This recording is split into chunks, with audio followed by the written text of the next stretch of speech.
जय हिंद। देखो आपका पूरा अंग्रेजी का सिलेबस चेंज हो चुका है। पहले एकदम दूसरा था और एकदम अब दूसरा हो गया। पहले केवल सेक्शन ए और बी थे और अब ए बी सी और डी तक है, 4 सेक्शन है।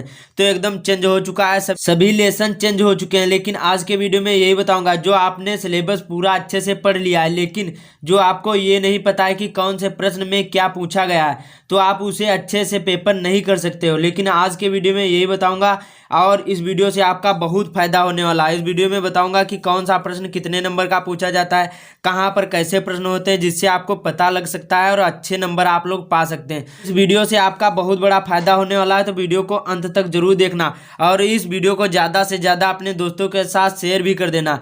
तो सबसे पहले देखते हैं, ये यूपी बोर्ड द्वारा जारी किया हुआ मॉडल पेपर है। सेम ऐसा ही आएगा, जैसे जैसे इसमें लिखा है सेम ऐसा ही आएगा। यहाँ पर 21-22 देख लीजिए लिखा है और यहाँ पर इंग्लिश लिखा हुआ है और यहाँ पर लिखा है मॉडल क्वेश्चन पेपर ये है और क्लास 10th का है और इसमें 3 घंटा 15 मिनट टाइम होता है, ये तो आपको पता ही होगा। उसके बाद में यहाँ पर लिखा है जनरल, उसके बाद में इंस्ट्रक्शन, मतलब इसमें कुछ निर्देश दिए रहे होते हैं, इनको आपको अच्छे से पढ़ना है। इसमें देखो आपको 15 मिनट पेपर को पढ़ने के लिए, उसके बाद में आपको पेपर करना है और उसके बाद में लिखा मार्क्स आर इंडिकेटेड, उसके बाद में अगेंस्ट ईच और क्वेश्चन, मतलब बता रहा है कि जो यहाँ पर ये क्वेश्चन दिया रहा है इसके सामने यहाँ पर आपके जो मार्क हैं ये आपके दिए रहे हैं। उसके बाद में लिखा है रीड द क्वेश्चंस और very carefully before you start answering them. कहता है देखो पहले अच्छे से पेपर को पढ़ो, उसके बाद में क्वेश्चन को पढ़ो, तभी आपको आंसर देना है। तो सेक्शन ए में क्या है, बी में क्या है, सी में क्या है और डी में क्या है, सभी को देखना, अच्छे से देखना वीडियो को और लास्ट तक देखना। तो पहले देखो सेक्शन ए में रीडिंग है। इसमें क्या पूछा जाता है, पहला प्रश्न होता है read the following passage carefully and answer the question given. उसके बाद में देखो ये एक पैराग्राफ होता है, अनसीन पैसेज होता है, इसको आपको हल करना होता है। इसी को पढ़ करके और ये जो 4 ऑप्शन दिए रहे होते हैं इनमें से आपको आंसर लिखना होता है। इन्हीं प्रश्नों के उत्तर आपको लिखना है इन्हीं में से पैराग्राफ को पढ़ करके। तो आपको ऐसे ही यही सेम होगा और इसमें देखो पहले 3 नंबर, फिर 3 नंबर और ये 2 नंबर का और ये 2 नंबर का, कुल मिलाकर आपके 10 नंबर इसमें पूछे जाते हैं। तो ये 10 नंबर का होता है एक पैसेज और पहला प्रश्न होता है अनसीन पैसेज होता है, इसको आपको हल करना होता है। उसके बाद में अब सेक्शन बी में क्या आता है, ये दूसरा प्रश्न होता है। इसमें देखो आपका लिखा होता है कि write a letter to your friend to invite him on your birthday party. उसके बाद में आर करके, आर का मतलब होता है अथवा या अथवा, मतलब अथवा का मतलब होता है एक आपको लिखना है, चाहे ये लिखें चाहे ये लिखें। तो इसमें क्या होता है, एक लेटर होता है एक एप्लीकेशन, इनमें से आपको एक लिखना होता है और ये 4 नंबर के पूछे जाते हैं। तो मैं आपको सलाह दूंगा कि आप लोग एप्लीकेशन तैयार कर लें। 3-4 महीने इस पर वीडियो बनाया हुआ हूँ, आप लोग देख सकते हैं और बहुत सारे लोगों ने देखा भी है। तो आप लोग एप्लीकेशन तैयार कर लें, ये ज़्यादा सरल होते हैं और लेटर थोड़े कठिन होते हैं और ये लंबे भी होते हैं।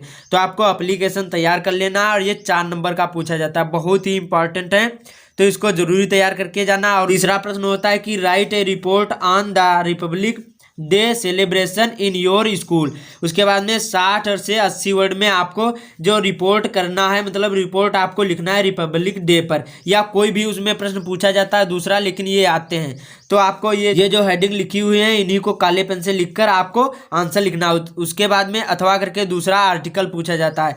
इसमें इंट्रोडक्शन, फ्रेश एयर या कोई और पूछ लिया जाता है आर्टिकल, जैसे इसमें मॉर्निंग वॉक है या और कोई भी पूछ लिया जाता है। इसमें भी 60 से 80 वर्ड में पूछा जाता है। तो आपको ये भी 6 नंबर का पूछा जाता है, इनमें से आपको एक लिखना है, चाहे आर्टिकल लिखे चाहे रिपोर्ट, इसको भी तैयार कर लेना, ये भी बहुत इंपॉर्टेंट है, ये भी 6 नंबर का पूछा जाता है। सेम ऐसा ही पेपर आएगा और इससे अलग कुछ भी नहीं आएगा, सेम ऐसा ही पूछा जाता है, लेकिन से इसमें रिपब्लिक डे है उसमें कुछ और दिया रहेगा, तो आपको इतना भी ध्यान रखना। उसके बाद में अब सेक्शन सी में क्या आता है, इसको देखो, ये ग्रामर होती है। इसमें जो चौथा प्रश्न होगा इसमें लिखा है choose the correct option to answer the following question, मतलब बता रहा है कि इसमें 4 ऑप्शन है, इनमें से आपको सही आंसर चुनकर अपनी उत्तर पुस्तिका में लिखना है। और चौथा प्रश्न है, इसमें 1-1 नंबर के 5 प्रश्न है और 5 नंबर का ये क्वेश्चन है। तो इसी प्रकार से ग्रामर में सारे क्वेश्चन होंगे, ग्रामर के होंगे। इसमें देखो, इसमें बता रहा है कि एडजेक्टिव आपको ढूंढकर लिखना है, जैसे ओल्ड इसमें एडजेक्टिव है। उसके बाद में इसी में he is a hard working man, इसमें बताना है कि आइडेंटिफाई द वर्ड, आपको इसमें जो वर्ब है इसको आपको बताना है। तो इसमें वर्किंग जो है ये हमारा वर्ब है। उसके बाद में इसमें बता रहा है कि the noun form of strong is, इसमें बताना है कि नाउन कौन सा है। इसमें आपको ग्रामर के सारे क्वेश्चन मिल जाते हैं। और ये चौथा है, इसमें ही इज़ वेरियड, उसके बाद में द एग्जामिनेशन, इसमें बताना है कि आपको क्या फिल करना है। और इसी प्रकार से 5 क्वेश्चन इसमें दिए रहे होंगे चौथे में, तो आपको ग्रामर के इसमें होंगे। इसमें देखो एडजेक्टिव या प्रोनाउन या नाउन कुछ भी हो सकता है। उसके बाद में अब पांचवा प्रश्न क्या होगा, उसके बाद में पांचवा प्रश्न क्या पूछा जाता है, change the following as directed in the brackets. आपको इसमें देखो बता रहा है कि change to the indirect speech में इसको कन्वर्ट करना है। उसके बाद में इसमें देखो चेंज टू द, इसमें पैसिव वॉइस में आपको कन्वर्ट करना है। और ये भी एक एक नंबर के 5 क्वेश्चन होते हैं और 5 नंबर के पूछे जाते हैं।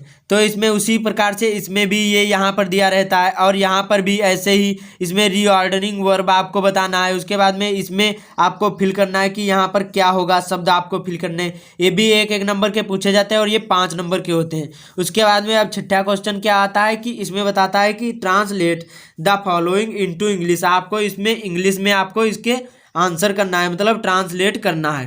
तो इसी जो पैराग्राफ दिया रहा है इसी को आपको इंग्लिश में ट्रांसलेट करना है। तो ये भी 5 नंबर का पूछा जाता है, ये भी बहुत इंपॉर्टेंट है। उसके बाद में अब सेक्शन डी, जो इसमें ये भी बहुत इंपॉर्टेंट है, इसको ध्यान से अच्छे से देखना। तो 7वां प्रश्न क्या पूछा जाता है, read the following passage and answer the question given it. तो इसमें बता रहा है कि आपको इस पैसेज को अच्छे से पढ़कर आपको आंसर देना है। तो यहाँ पर 2 क्वेश्चन दिए रहे होंगे, इन्हीं को उसी पैसेज को अच्छे से पढ़कर और दोनों के आंसर देना होते हैं। तो इसमें 2 प्रश्न होंगे और ये 2-2 नंबर के पूछे जाते हैं। उसके बाद में 8वां प्रश्न क्या, answer 1 of the following question in about, मतलब आपको 60 वर्ड में इसका आंसर देना है।